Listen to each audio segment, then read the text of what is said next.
मराठवाड्यात 60% जास्त पिकं पावसाअभावी नष्ट झाली असून जनावरांच्या चारा पाण्यासह शेतकऱ्यांच्या अन्नपाण्याचा प्रश्नही बिकट बनलाय। हिंगोली जिल्ह्यात ही परिस्थिती अधिकच बिकट आहे। याकडे सरकारचं लक्ष वेधण्यासाठी सत्तेत सहभागी असलेल्या शिवसेनेनंच दुष्काळी मोर्चा काढला।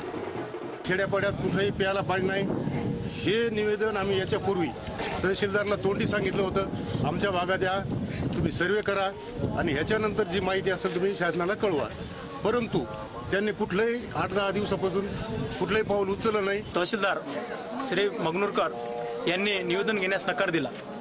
नुसता नकारही नाही दिला तर स्पष्ट आम्हाला कलेक्टरचे आदेश आहेत, कुणाचंही निवेदन बाहेर घेऊन जायचं नाही। आता इथं एवढे 1000-1500 शेतकरी जमलेले असताना 2-4 लोकांनी मध्ये यावं आमचं आणि तुम्ही निवेदन द्यावं असं त्यांनी आग्रह धरला। विशेष म्हणजे आपली जीवघेणी व्यथा मांडण्यासाठी तहसीलदार कचेरीवर आलेल्या शेतकऱ्यांना साधं भेटण्याचंही सौजन्य औंढा नागनाथ तालुक्याच्या तहसीलदारांनी दाखवलं नाही। शिष्टमंडळ अथवा त्यांचे कुणी मोर्चेकरी हात देऊन निवेदन दिले असल्यास मी घेण्यास या ठिकाणी तयार आहे, परंतु कुणी निवेदन न देता ते गेलेले आहे। प्रशासनाच्या निष्क्रियतेविरोधात शिवसेनेचे शिष्टमंडळ मुख्यमंत्र्यांकडे गाऱ्हाण मांडणार आहे।